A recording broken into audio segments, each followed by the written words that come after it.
Here's my script. Could you read it? Okay, yeah, and move that Let's script over edit here. this part Yeah. out, okay? Going 10-1. Rain dance, Sundance, Con. Let's do this. You guys ready? Quiet Thank you on so set. much for this award. Ready and action. Welcome back to Mel Moment Mondays. I'm your host, Mel, and today I'm joined by a talented filmmaker and director who's taken a liking to a very niche part of filmmaking, who took a month-long trip to Australia to film none other than frogs. Danielle Moore, thank you so much for coming on the podcast. Thank you so much for having me. I'm excited to be here. Yeah, oh my gosh, we go back to college and it's just really funny how this is all kind of like gone full circle and now you're into nature docs and all of that fun stuff. Yeah, for sure. It's been quite a journey. Yeah. Yeah, so tell me how you kind of got into it. Like what got you into filmmaking? Yeah. Well, what got me into filmmaking and what got me into wildlife filmmaking are two different kind of things. But filmmaking, I started as like a massive theater kid, loved acting, and then was like, I want to be on the screen. And so got into kind of the film side of it until I was like 17 and finally like saw myself acting on the big screen and I was like, I'm not that good at this. But really, really wanted, like, was so intrigued by the whole creative process and I had so many ideas. And so I was like, all right, well, maybe I should just be behind the camera. And then it was also kind of it was 2016.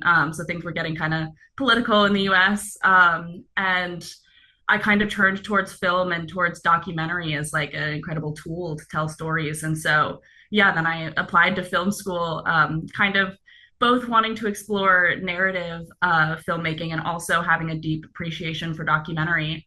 Um, and then, yeah, I just kind of went to film school, and that's when I met you. Yeah, no, it's I do you think film school was worth it in your for undergrad? What's your take on that? I think that it can be worth it for some people and it can be not worth it for others. I think that any of the technical and kind of skills that you can learn in film school can be learned elsewhere. It's not necessary. I do think that film school is really helpful in helping you build connections and a network and giving you opportunities to meet new people and to go to things that you may not have the opportunity to elsewhere. And I think the same can be said about this master's as well. A huge part of it is like a big alumni network and being opened up to opportunities that I might not otherwise have. Yeah, yeah.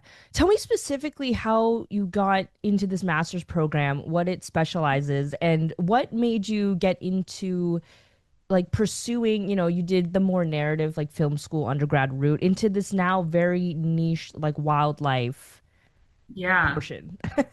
Yeah, I feel like it was a lot of roads kind of merging until I had like one light bulb moment. But I had always had like a deep appreciation for doc. I always wanted to do doc. I felt like it was something that I was good at, and it was something that I think, yeah, I just had a really great appreciation for. And then at the same time, I'd spent my childhood in nature. Me and my family loved camping and um, going on hikes, and we would always be like identifying different plants, and I would be like that kid in the garden catching snakes and stuff.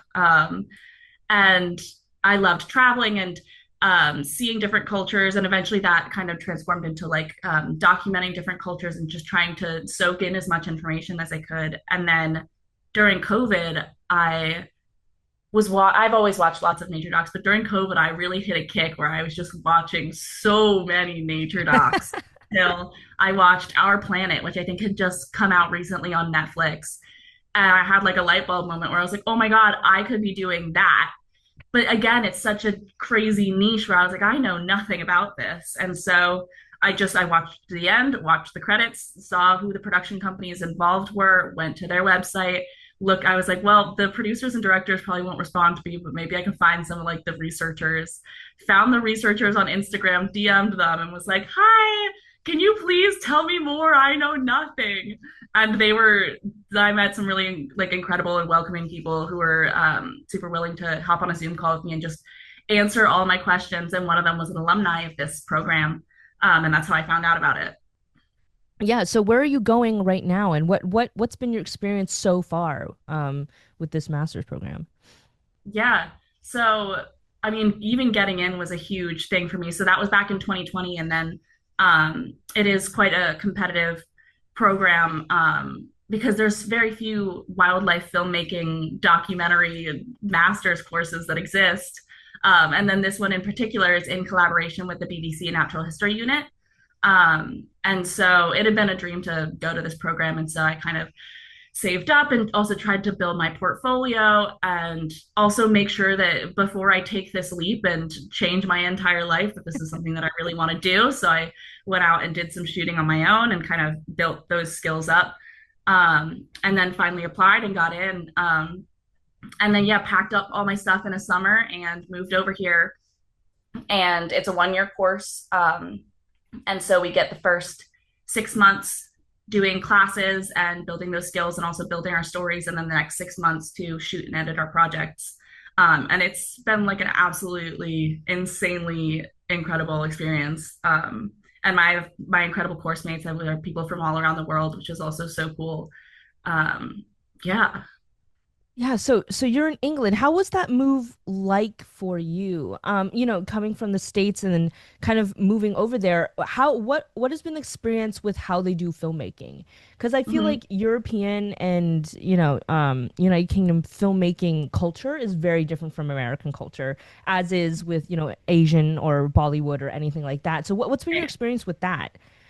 I mean, I think the culture difference I more so notice just of like narrative versus documentary. But I will say there have been some technical differences that I was like, oh my God, this is great. Like I came here and I was like, yeah, 23, like frame rate 23.98. And they were like, no, girl, it's 25 here. And I was like, oh my God, I forgot. So yeah, some just like weird and also like different terms. I'm forgetting what it is, like what some of them are now, but yeah, just like different terms for different things. Has been weird. They don't have a union here.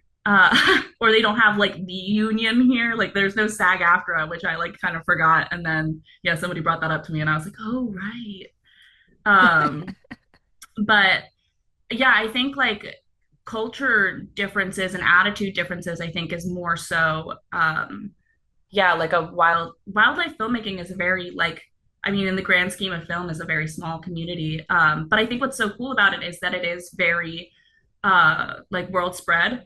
So it's not super it is Eurocentric to an extent because like a lot of these productions come out of the BBC, which is England, but there has been more and more of a push to be hiring local crews. And again, since you're traveling so much, you are constantly working with people from other countries and other cultures. And so I think there's just a lot of um, everybody kind of works with everybody, which I think partially makes those cultural differences not as strong.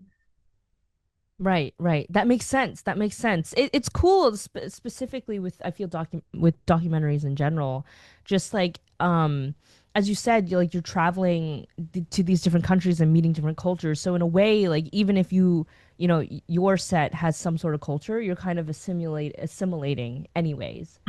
What's been the difference between narrative and nature documentaries specifically for you? I feel like there's so many differences. Like one, you don't really have actors. You have animals or whatever you're documenting as the Mm-hmm. subject. I feel like budgeting must be like the travel portion, like unlike, like hiring local crews to do local things like in the States to do a domestic thing. You're like flying everywhere. And then kind of the story structure too. It's a documentary. You might have something, a preconceived notion of what you want, but then coming out of it might be different. Kind of just walk me through everything. I'm curious. Yeah, I think honestly it might be easier to tell you what's the same as opposed to what's different because I think that there's so much that's different. I will say, coming like with how do I phrase this? I think that a lot of the story aspects of it are similar because I mean you learn the structure of a story and I think for the most part, obviously all rules can be broken, but for the most part, the structure of a story, what works is what works. So whether that's in documentary and what's happening in real life, and it comes to life in the but you still kind of follow that structure of like there's a climax and a decline, and that whole sort of structure kind of tries to remain similar. The pre-production is obviously very different because you're not working with actors. You can and can't predict the story. A lot of research goes into it. So that's we work really, really closely with scientists, and actually a lot of the people on my course and a lot of people that go into this industry are former biologists or have biology degrees or zoology degrees. So I'm definitely an outlier in that. But it, yeah, we work very closely with scientists and try to learn the behavior. And that's a lot of what makes these sequences that you see in like the natural history documentaries is, oh, this animal and they do this behavior.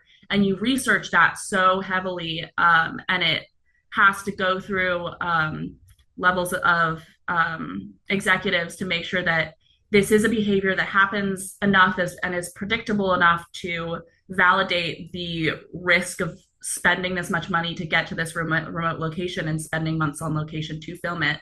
But knowing those, you can kind of draw up a script and a storyline because you know the behavior is repeatable. Um, and that kind of helps with the whole story structure of it. And then with those different sequences of different animals, you can kind of build a structure within that. Um, and then, yeah, I would say more so than budgeting is the risk assessment. I was not aware of like before this course, was not aware of just how much you have to risk assess every single part of all of this because there's so much risk attached to it, whether you're going to an Arctic climate or a desert. Or I was just for the most part, I was just in Sydney. And you'd think you're going to a city, it's fine. But there were so many risks that you have to take into account, whether it's weather. And then with the weather, it's both are you bodily prepared for that? And then also, how is your equipment prepared for that? How are you charging things? How are you getting clean water to everybody? What are the emergency locations? And then if you're in a remote place, like how do you get the emergency services to you, or how do you get to them? Or are you bringing certain, if you're working with snakes or you're working in a jungle where you can't get out there, are you bringing certain venoms or like antidotes with you? And then also, what vaccinations does every crew member need before you go? And then how are we helping? Like if you're trekking, how are you carrying all that equipment? Are you doing it safely in a way that nobody's going to get overheated or get any sort of uh, like tripping or falling hazards or that sort of thing? So there's just so much to think about. Um, and then additionally, the whole ethical portion of it, of a whole crew moving into a small, whether it's a small community or if it's into a natural space, you need to be mindful of being in that space and taking up that space and what impact you're leaving behind. So there's a lot that goes into it. That's so interesting. Yeah, it's like the like tiny minute things that like you don't really think about or have to think about when you're on a narrative set. Like things are like given to you, you know. Even more so if you're like on a soundstage or something like that, you know. But this is like wild, rugged, which is part Yeah. of the fun. I feel like it's something that like not many people get into or will experience. Mm-hmm. And I think it's just super cool. I would love to do a documentary out in the middle of nowhere. Like that sounds so fun. Yeah. And I think as part of what continued to draw me towards wildlife is that there's a lot of room for problem solving, a lot of room for innovation. I think obviously wildlife docs have been being made for years, and it's not technically a new industry, but I think compared to the narrative film industry or even the documentary industry, it is still fairly new. And so there's a lot of innovation that's still being made, and a lot of room to grow, um, especially like a lot of the when it comes to getting the certain shots and like trying to film things that haven't been filmed before. um, a lot of technology is borrowed from either military technology or scientific technology and from other industries and then adapted for filmmaking. And I've taken an interest in macro film, like camera work, so filming small things. And so there's people are taking apart lenses and then attaching them to each other and trying to figure out how to get in close to this while also not losing all the light that you would normally need from a probe lens. And then also like we need to get on a level that's low. So maybe we stick a prism in here so that it comes at an angle, and all of this innovation that and all of this problem solving that you can kind of just start thinking about and playing with on your own, which I think is a really, as opposed to narrative film, which I think has a little bit more clear cut rules at this point, or kind of things you should do or things that you shouldn't do. Although all rules are meant to be broken, but yeah, I just found it really exciting. Yeah, oh my gosh. Like what has been your experience with like the community of wildlife filmmaking people? I feel like, like on like a narrative set, there's certain things that people do in their jobs. What is it kind of like for the wildlife side? And like what's the community like too? I feel like there's different communities and different niches, and this is Mm-hmm. very interesting. Yeah. Yeah, I mean, I think so far, for the most part, I've only experienced the community and the kind of industry as a student. And I think, especially as a part of this program, people are super willing to like help you out and be available as a source of information. And so that everybody's been incredible. Um, I can't speak so much for being on. I've been on my shoot. I've been on my friend's shoot. I haven't been on any professional shoots, so I can't really speak on that much. Um, but I think there's a lot more kind of. I feel like a lot more people do more. I think in narrative, people are a producer or are a director or are a cam op, and it's becoming more and more prevalent these days for people in wildlife to be a shooting researcher. So they start as a researcher, but they also have camera skills. And so when they are out on location and it's a small crew, they're also shooting. And there's also lots of shooting producers. There's also producers that are cam ops. And I think that's also because a lot of cam ops are people that, a lot of times, cam ops are people that see the new behavior as it's happening and are like, oh, I was on location for this other shoot. And we saw this other animal doing something crazy, and so the next time BBC is like, hey, we're doing an ocean show and we're looking for behaviors. Do you have anything? They can go and be like, oh, I saw this behavior. Like, this is the local community we're working with. And also, I'm a shooter and a producer. If I'm bringing this to you, I can work with you as a producer and then also shoot. So yeah, I think there's a lot more room for people to do a lot more different things, which I think is cool. Yeah, that's really awesome. I feel like you need to be versatile, and I feel like in general too, whether you're doing narrative or doc or whatever you want to do, videography, like you should know what every department does, and not just be too tunnel visioned into your own department. Right. Um, just to be I will aware say, at the very yeah, least. there are people that argue there's a whole debate of like, oh, do you think it's better to do everything or to have a niche? Because sometimes some people argue like having a niche gets you hired more because people know you for doing that certain thing. And you'd think that wildlife filmmaking is enough of a niche, but there are niches within that niche. So there are people that are like specifically underwater cam ops.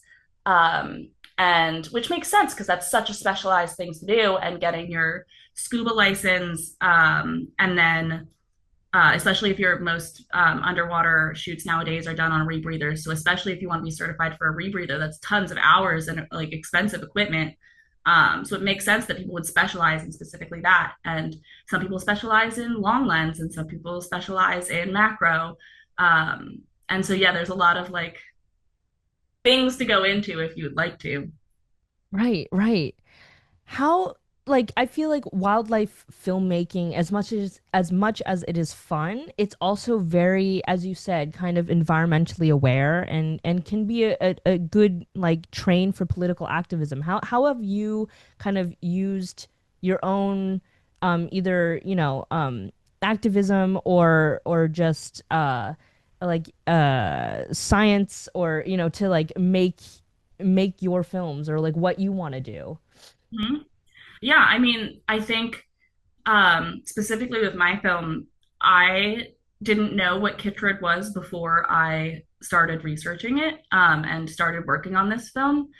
And to hear that it's such a huge issue and that over 200 species of frogs are near extinct because of it is in, and I've never heard of it, and it's insane.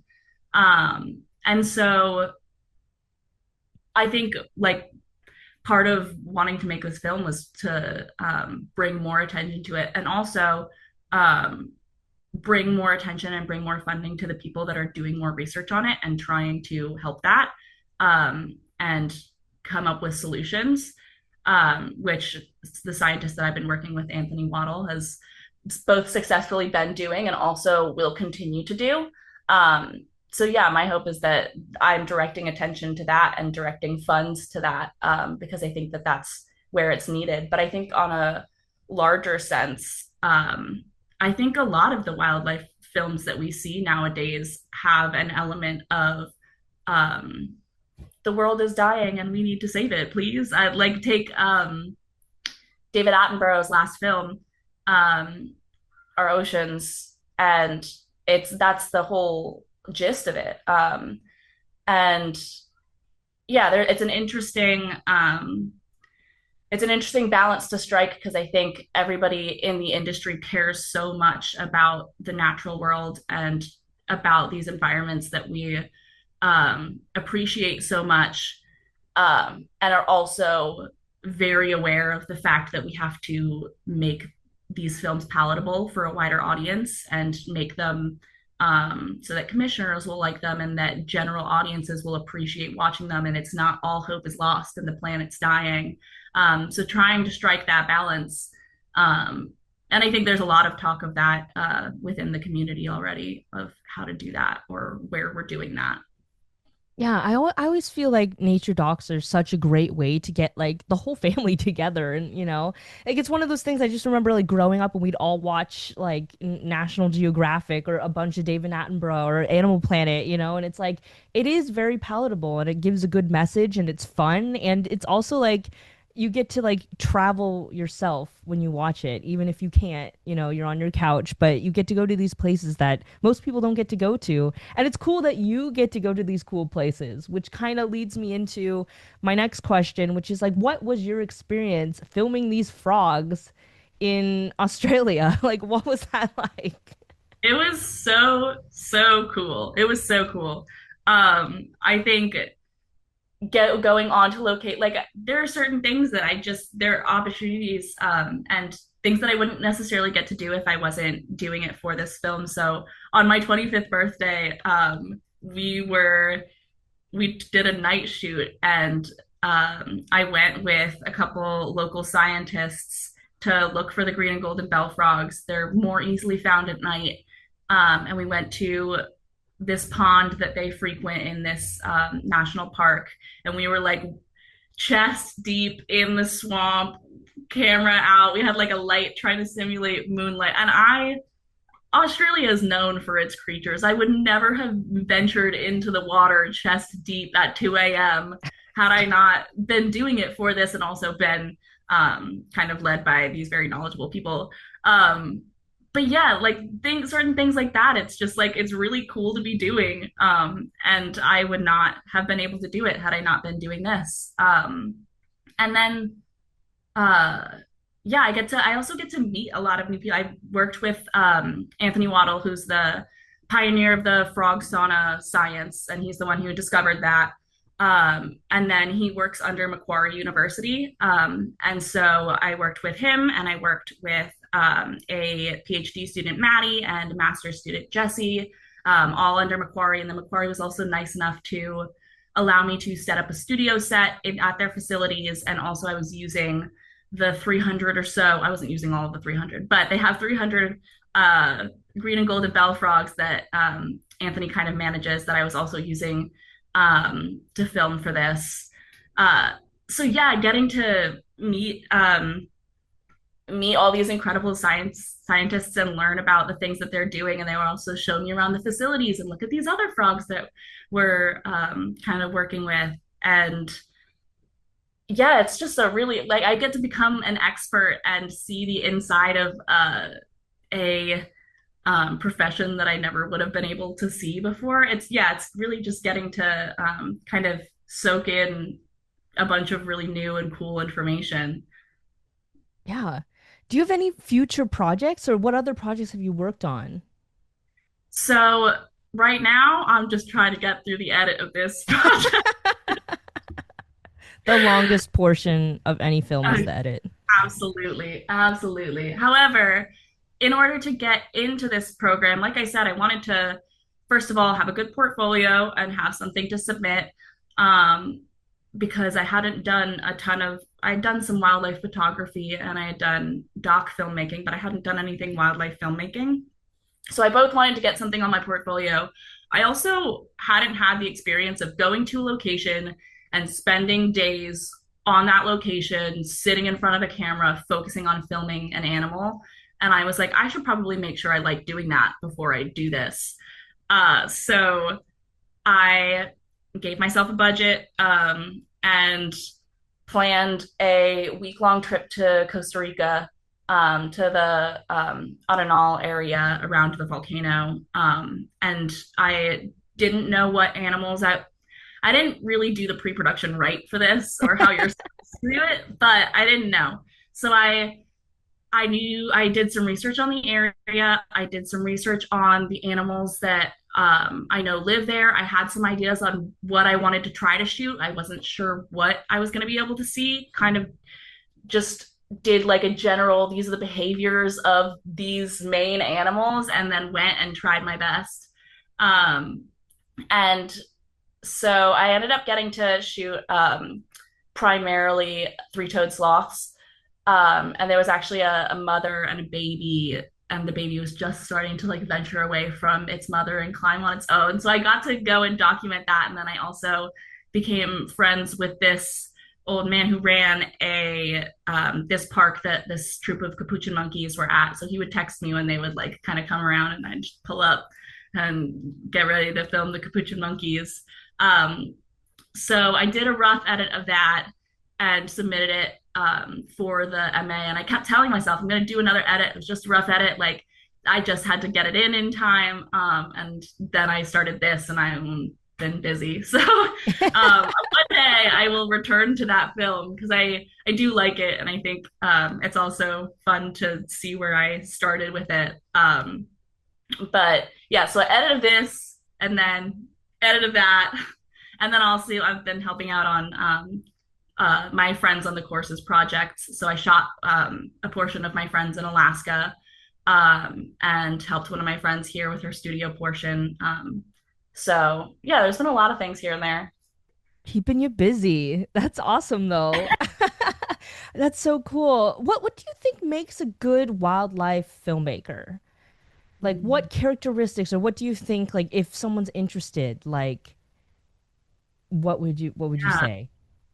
I think the biggest thing is just like unrelenting curiosity.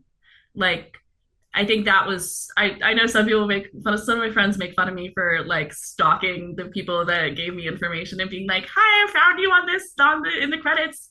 But I think I especially if you're not someone that already has any connections to this industry or knows anything about it to begin with, I think that you really just need enough curiosity to let yourself be a little bit like I don't know, like let yourself like you have to be willing to put yourself out there, and then also curiosity in the sense of uh just wanting to know more about everything because I think some of the best stories are found by digging deeper into this random fact that you saw come up, or like you saw an animal do something kind of weird, and so now you're going to sit here for 2 hours watching it to see if it actually is weird or if it's normal.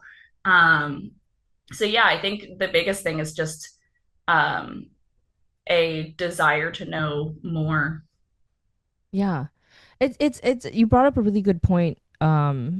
Is like don't especially if you're wanting to get into it, don't feel weird about reaching out. I feel like that's something that holds a lot of people back. And you were like, I just looked in the credits and looked at the organizations and looked at the people that may have connections to what I want. And like that's the whole point of credits, guys. Like that's why you have the credits roll. Like, it's like uh, people. I feel like people kind of forget about that, or they're like, oh, they'll think I'm weird or whatever. But I feel like most of the time, me included, if someone reached out to me being like, "Hey, I saw your name on XYZ film. I'm like really interested. Like, do you have any like advice?" People are more than willing to give that to you. Absolutely. I think especially for when it comes to like crew, I like every experience that I've had, whether it's in narrative or wildlife filmmaking, people are so willing to share their experiences and what they know. And also, if they do think that you're weird, like worst thing that they're going to do is not respond to your email. And then Exactly. you're back where you started. Right, right. So, kind of a change of what we've just been talking about, but now it's like the film Would You Rather. It's Hmm. just one question about what we've been talking about. Okay. But here's my question for you. Would you rather film a big herd animal, like like a giraffe or like, a rhino or something huge, or like Mhm. something really small, like maybe ants? What would be your Oh, your preference? that's no question, Mel. I'm going for the really small. I love that. I yeah, I mean, I found kind of my niche in macro filmmaking, and I think um, there's just I think we're really used to there's a lot out there of big herd animals, and there's a lot those stories have kind of been told, and they're also more accessible. And I think what's fun about macro is there are these stories that aren't accessible because you can't see them, and so I think it's fun getting to use these new crazy technologies to show people these insane things that are happening on such a tiny level. Like, especially insects, they're like little aliens. They can do the most incredible things. And like, you get up close, and some of them are creepy and freaky, but some of them are like really beautiful. And yeah, there's also like a lot of cool technology to play with in that. I, for this film, got to play around with microscopes and filming the chytrid fungus. And I'm hopefully working in the edit to kind of make a character of that because it really is kind of very Last of Us. And it's a predator in its own right, even though it's not, it doesn't have teeth or claws. And so yeah, I would 100% choose to film something small. I think that's so fun. Yeah, as you said, there's like so many little things that you just can't see and it needs highlighting. So that's what people like you are for, to bring it to the public, to make it more palatable for people to see it. Absolutely. And then kind of the last question that I ask everyone is, if you could tell your younger self, what advice would you give them before starting this crazy industry journey? Ooh. Oh, that's a good question. Hmm. I feel like, especially like starting this journey into wildlife filmmaking, I think just the thing that I would tell myself is like, it is possible and you can do it. I think that was like, it was a dream of mine for so long. But it felt very far away, and it was actually physically very far away. Um, and it was always kind of a thing that I was like, yeah, I'm gonna do this. I want to do it. Um, and not that people doubted me, but it's just like, oh, that would be really cool if you were able to do that. And it never really felt like a reality until I was actually starting to do it. It always just kind of felt like a someday I'll do that. Um, but I just had to like let myself take the time to get into the right place to actually be able to do it. And I did. So I would just be like, yeah, you can do it. You're good. Take That's your time. awesome. It's so fun to see people really reaching for what they want to do and going for it no matter what. Especially in this industry, it's really hard. Sometimes you get locked inside I your mean, head. absolutely. We'll see if I'll be able to get a job after I graduate, but I believe. Well, thank you so much for coming on the podcast today. How can people find you and look up your work? You have amazing stuff from narrative to now documentaries. So, yeah. Yeah, thank you very much. I have my Instagram, which is Anna Danielle with three E's at the end. I also have my website, which is annadaniellemore.com. Uh, and then I think my YouTube is also just Anna Danielle Moore. It's just pretty much Anna Danielle Moore. That's it. Well, thank you so much for coming on the podcast. Thank you so much for having me. This has been a great time. If you enjoyed this podcast and want to learn more about my experience as an up-and-coming filmmaker or catch up on more episodes, follow me on Instagram at MELYDE12. This podcast is also available on Spotify, SoundCloud, and YouTube. Please like, subscribe, and spread the word. Thank you guys again, and that's a wrap.